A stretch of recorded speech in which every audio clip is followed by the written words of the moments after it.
핫 이슈 나우 함께하겠습니다. 이 홍역은 사실상 우리나라에서 사라진 전염병이라고 하죠. 근데 최근 이 홍역 환자가 늘고 있다는 소식입니다. 특히나 대학가를 통해서 그 수가 빠르게 증가하고 있다고 하는데 서울시 감염병관리사업지원단 단장과 자세한 내용을 살펴보겠습니다. 이종구 단장님, 안녕하세요. 예, 안녕하세요. 네, 이 과거에는 홍역을 뭐 좀 많이 얘기를 들었었는데 요즘엔 좀 낯설게 느껴질 정도로 사라진 줄 알았는데 홍역이 어떤 질병이고 또 현재 어느 정도 환자가 발생한 것인지 좀 말씀해 주시겠습니까? 예, 그렇습니다. 2000년에 한 5만 명의 환자가 생긴 다음에 이제 정부가요, 대대적인 예방접종 사업을 시작해서 이제는 올해 우리나라가 WHO로부터 홍역이 퇴치된 나라로 인증을 받을 정도로 환자가 거의 이제 안 생겼죠.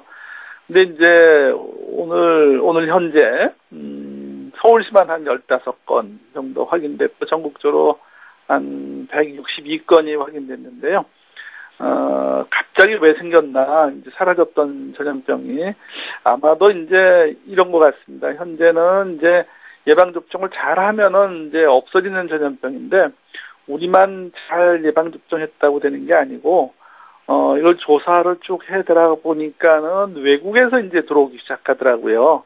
뭐, 베트남이나 필리핀, 중국, 싱가포르 이런 데서 이제, 유입되는 상황이 이제, 벌어지고 이런 것과 연관돼서 이제, 환자들이 이렇게 추적해 들어가니까 환자들이 이제 생기는 거로 확인됐습니다. 그래서, 네.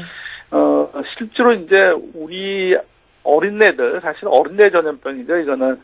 그래서 평상시에 예방접종을 잘 맞으면 괜찮은데, 이제 대학가에서 이제 생기기 시작했어요. 그래서 아마도 저희가 이거는 그 예방접종을 안 맞고 우리나라에 이제 유학 오신 분들을 중심으로 해서 이제 일단 생겼다가 이것이 이제 국내에 사람들한테 전파된 것으로 이렇게 이제 파악을 하고 있죠. 네, 그러니까 우리는 예방접종이 좀 철저했기 때문에 우리로서는 이렇게 전염이 될 것이 없는데 지금 해외에서 이 유입이 된 것이 좀 확인이 됐다라는 말씀이신 것 같아요.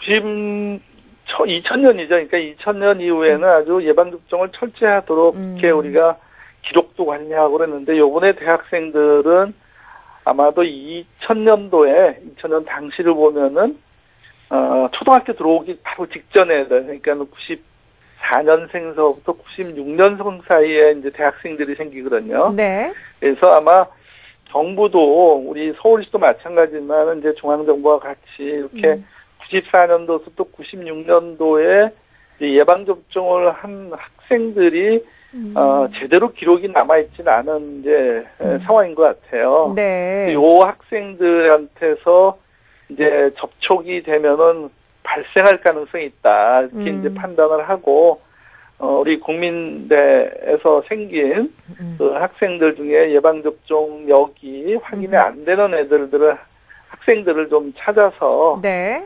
보호를 하려고 저희들이 이제 준비 중에 있고요. 서울시하고, 보건복지부 질병관리본부하고 같이 이렇게 역학조사를 지금 하고 있습니다. 예. 이 홍역의 증상이 어떻습니까? 홍역의 발병 증상에 대해서도 좀 설명해 주시겠어요? 글쎄요, 옛날에 전통적인 이제 홍역은 얼굴이 이제 뭐 피부 발진이 생기고, 뭐 열나고, 콧물 나고 그러는데, 지금 생기는 홍역은 아주 약하게 앓고 지나가요. 이게 홍역인가 하는 것처럼.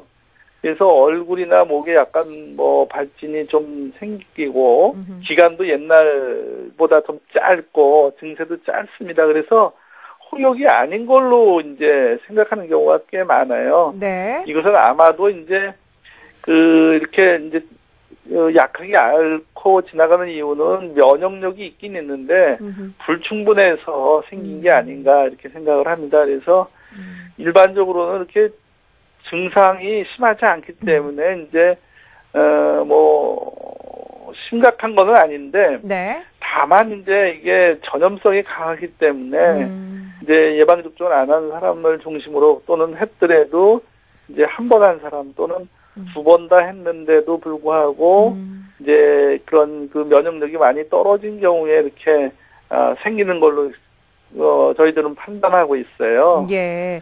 자, 그렇다면 앞서 그 면역력, 그러니까 전파력이 굉장히 높은 감염병인데, 홍역 증상을 보이는 사람 혹은 주변에 그런 사람이 있다 싶으면 어떤 조치를 취해야 됩니까? 1차적으로는 이제, 의심이 되면은 이렇게 집단 생활을 하는 데서 생기기 때문에, 주위에서 이제 그런 환자가 보인다 그러면은 일단은 이제 우리 보건당국에 신고를 해주시면 좋고요. 네. 두 번째로는 이제 그런 증상을 보이시는 분이 홍역으로 확진되기 전까지는 이제 되도록이면은 등교를 안 하고 스스로 이제 가정 내에서 나돌아다니지 않는 것이 남한테 옮기지 않는 이제 방법론입니다. 근데 지금 예방접종을 할 것이냐 말 것이냐는 아마 이제 중앙정부에서 고민을 하는 것 같아요. 근데 여태까지 어느 나라도 이제 예방접종을 이렇게 권유하지는 않고 있으니까는, 네. 1차적으로는 이제 남한테 옮기지 않도록 그냥 그냥 나가서 외출하거나 이런 것들을 하지 않으시고,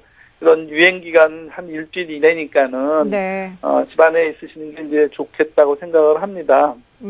그리고 이제 다른 이제 제일 많이 생기는 것은 이렇게 대학생 중심으로 발생하지만 이게 1세 미만의 어린애들은 예방접종 하기 전에 아직 부모로부터 이제 면역력이 있지만 그게 없어지면서 우리가 예방접종하는 그 시기가 12개월에서 15개월 그리고 4세, 6세 예방접종을 합니다. 근데 12개월 미만 어린애들이 이제 유로온 사람으로부터 감염이 되거든요. 그래서 되도록이면 적기에 예방접종을 하도록 홍보를 좀 서울시 차원에서 저희들이 하고 있습니다. 그래서 제일 중요한 거는 이제 이런 일반적인 사람들이 걸리지 않도록 하기 위해서는 특히 학생들이 걸리지 않도록 하기 위해서는 적게 예방접종을 받도록 하는 네. 것들이 이제 제일 중요하죠. 예. 예. 그리고 앞서 그 해외에서 유입이 될 가능성에 대한 말씀을 해주셨는데 해외여행을 가시는 분들도 좀 이런 홍역을 예방하기 위한 방법이 필요할 것 같은데 어떻습니까?